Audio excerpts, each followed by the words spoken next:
What's going on YouTube? It's Nam here again, and we're back with another YouTube video. I'm gonna start doing this every single morning, actually every single week, once a week, and just want to interrupt you guys a little bit, let you guys know what I'm about, who I am, my training. Most of my life revolves around training, obviously, as this is a fitness YouTube channel. So for those that don't know me, I'm Nam, and I came from Vietnam about 15 years ago to Australia. I started my high school here, I started my uni here, I started my teaching career here in Australia, in Melbourne, Australia. Currently, I am living outside town in regional. There's a place called Broadford. That's where I stay, and I work in Seymour, which is one of the regional town here in Victoria. And right now, I'm just driving to school, obviously. So, yeah. Today we have a long schedule, I would say. We start at 9 o'clock, teaching 3 classes, and then in the afternoon I got a first aid training. Start from 3:30 until 5:30. And as a teacher, you are required to have your first aid certificate, first aid and CPR. Yeah. So, and for those that don't know, I am about a little bit over a year from a bodybuilding show. I did my first bodybuilding show last year, and I came in 4 different position in 4 different category. So last year I competed in men's physique first timer, and men's physique overall, and then I also did classic physique. Yeah, and also physique rookie as well. So I came first, second, third, and fifth. And in my physique open, which I compete against other, pro, I wouldn't say like necessarily pro, but there were people competing for over more than 2 years. And damn, man, like their physique is crazy. Like the amount of muscle mass they put on, So I've been training for about 7-8 years now. I would say that that's nothing, comparing to some of the best physique out there on the stage that was standing with me. So 7-8 years, I'm still a baby in this industry. So the goal for the next 1 year is that continuously to bulk without gaining too much fat, so I don't have to go on mini cut. That's what I talked to my coach yesterday. And then we will just bulk up, build more muscle mass, build more strength, reduce injury. I have this very annoying left shoulders, tightness or stiffness. Maybe I use my left shoulder is a little bit I overuse it for some reason. And then trying to just build my physique to become better. So some of my strength is that I have good leg genetic. Probably that's the only thing that I have in terms of genetic. I think I got shoulders genetic as well, so my shoulders are quite wide. I got long collarbone, which makes my upper body looks wider relatively to my waist. So that is some advantage, but my disadvantage is that I have small arms, I have small chest, and I have small back to start with. Yeah, so it took me a little bit of time. Even up until today, I still feel like they're not where they're supposed to be yet. But we're working, we're working towards it. There's nothing gonna come overnight. 7-8 years, that's nothing at all. That's nothing at all. So today we're not training this week. I'm starting my training a little bit late. Usually I train on Monday, Tuesday, Thursday, Friday. So that's my training schedule.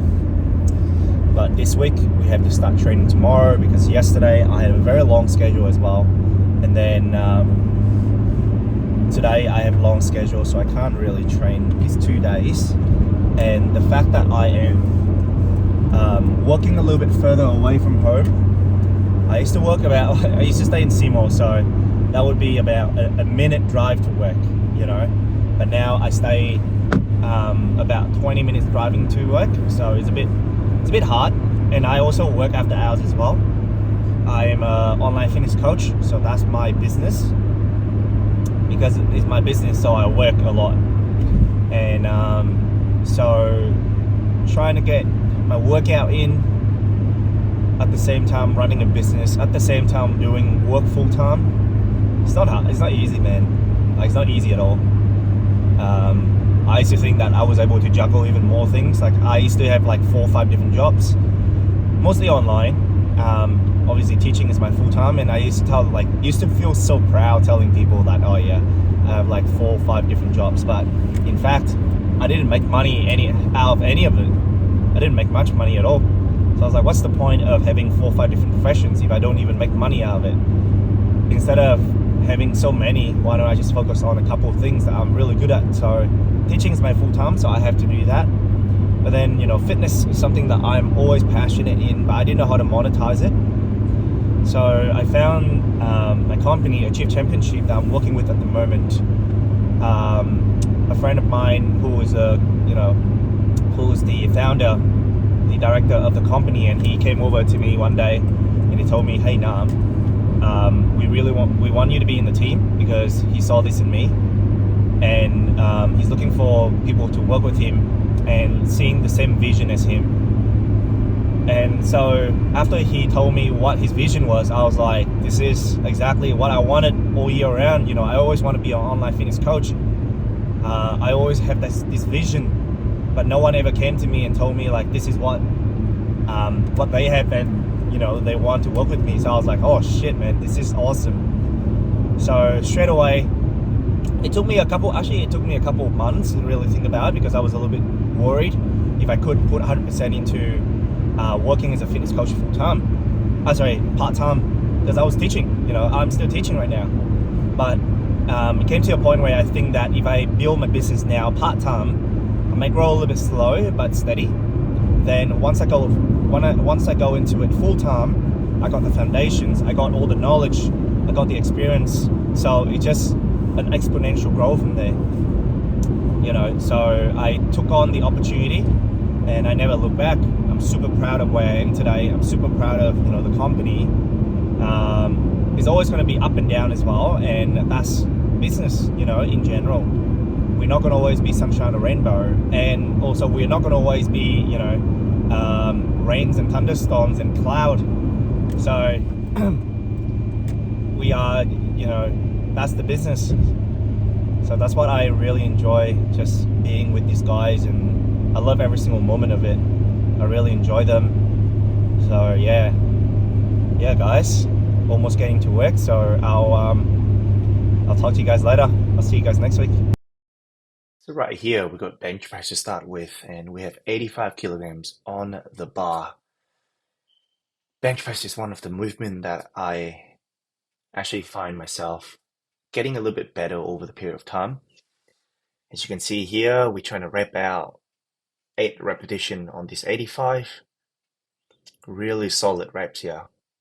I've been using wrist wrap for a while because that I got a bit of an injury on my wrist, and as a result, every single time when I do pressing movement, it hurts.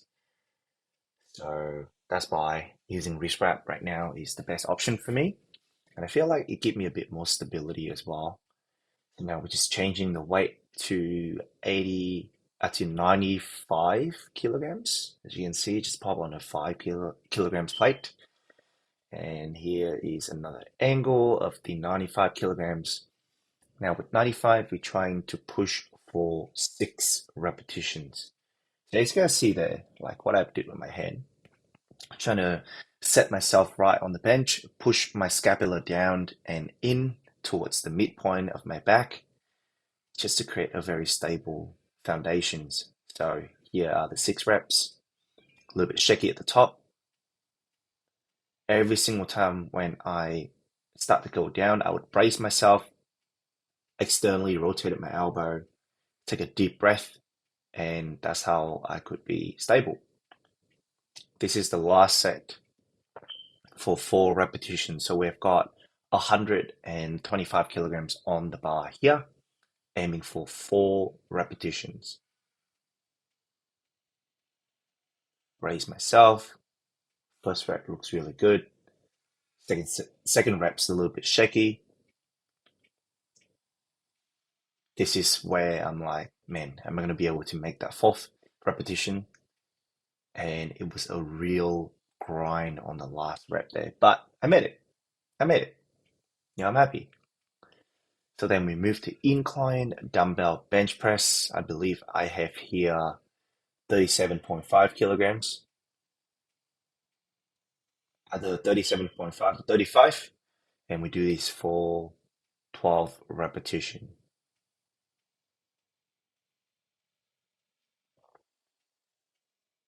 Yeah, that's it. Hands a bit shaky. Now, the one thing about this exercise is that it's building your upper chest. So it's very important that you do flare your elbows slightly, like what I'm doing here, but not entirely flared out, because that's going to put a lot of pressure on your shoulders. But it's not going to be 45-degree comparing to when you're doing your flat bench. And here we have got the seated pec neck fly, and as you can see, I'm just like trying to figure it out how I can bring that sit up. And finally, I made it. So sit a little bit high. And with this exercise, it is, yeah, I'm trying to figure out what weight I was doing there. Can't remember. I usually have my note on my phone, but my phone was using to be recorded.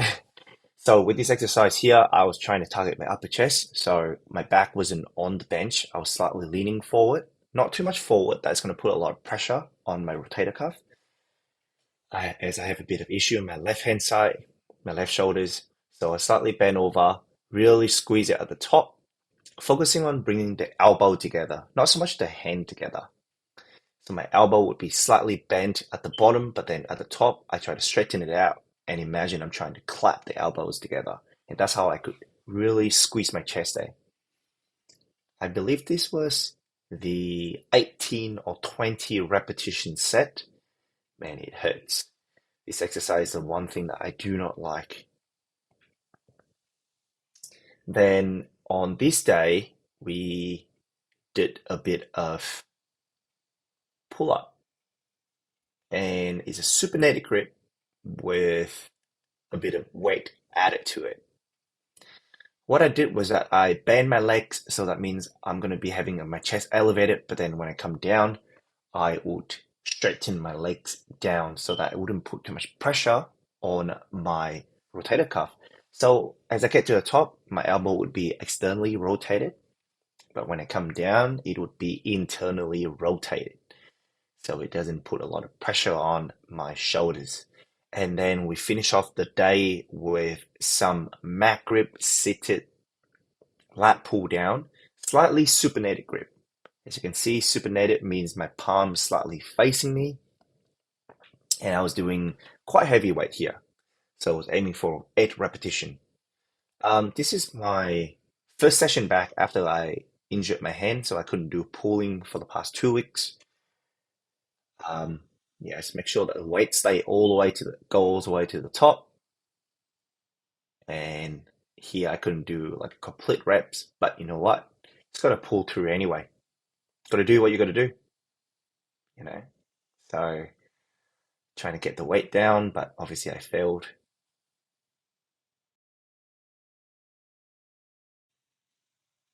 So over here we have me just in the gym. This is one of the gym in Melbourne, Dermot Braybrook, and they have this room where you can pose. There are 4 mirrors around you, and it's a really good place for me to just practice my posing, because that's something that I'm trying to master the art. And so I'm competing in men's physique, and it is going to be in 2023. Competition is in October. And some of the poses I need to do is a front relax pose. That means a lat spread, just relax. So he's facing the front like you see there. Then you have a side quarter turn, and that's my right side. Something I'm trying to become better is where my back foot placement is, because I feel like sometimes I lose balance and I keep falling left, right, center, and it's get very annoying. This my back pose is very different from what I do with my front pose, is because I don't put my left hand on my hip. And my coach told me that this way they can see the whole package at the back. And then the next thing here is a quarter turn to the right. As you can see, I had to shift my legs slightly, which I try to learn not to shift too much and make everything smooth. Posing is a hard art, man. It's a hard thing to do. If you guys try to do that, like if you competed before, you can relate to me.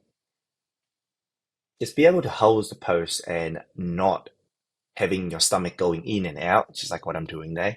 That's not very good. The judge wants you to be very consistent with your gut because they want to see the whole package, the abs. If things are not stable, you're associated with just not enough practice. It looks very amateur on the stage if you keep moving around. If your stomach keeps going in and out, that's when you breathe. So here's a really good pose. I was able to stand still. I was able to transition to my next pose, which is a side chest. So moving a little bit too much there to get into my pose. But I'm really happy with this pose, you know. It's not just my arms, my chest, but also my legs were showing as well. Like in men's physique, they don't count your legs, but of course, they are going to look at the whole package. That's a transition there to my tricep. So I used to have the same leg placement as my bicep or my side chest pose for my tricep pose, but now I change it up. It's much smoother transition. So as you can see there, that's a variation of a tricep pose. And I had to stand a little bit forward because it was not enough. It wasn't that close to the camera, so you couldn't see the definition. So it was a little bit too much breathing. I felt like I should have rotated my hip a little bit towards the non-tricep side so that it make my waist look small. Like guys with men's physique, the one thing that they want to see is a tiny waist with a V taper. So that means your lats need to be wide comparing to your waist. So you look like an X basically. So your legs are big, your arms are big, but your waist are small. Still trying to figure it out what is my most comfortable position for that. So this is a back double bicep that I'm going to pose. So I found the way that I prime myself to get into this pose got so much more, I would say, is art to it. So I was able to showcase my back width, then pull back, showcase my leanness, and then showcase my bicep. Obviously, that's what we want to do.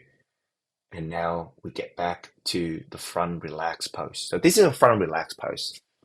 And you got to be able to hold it. And this is one of my favorite poses. Let's get into a front single arm bicep pose. So that's it. Hope you guys enjoy.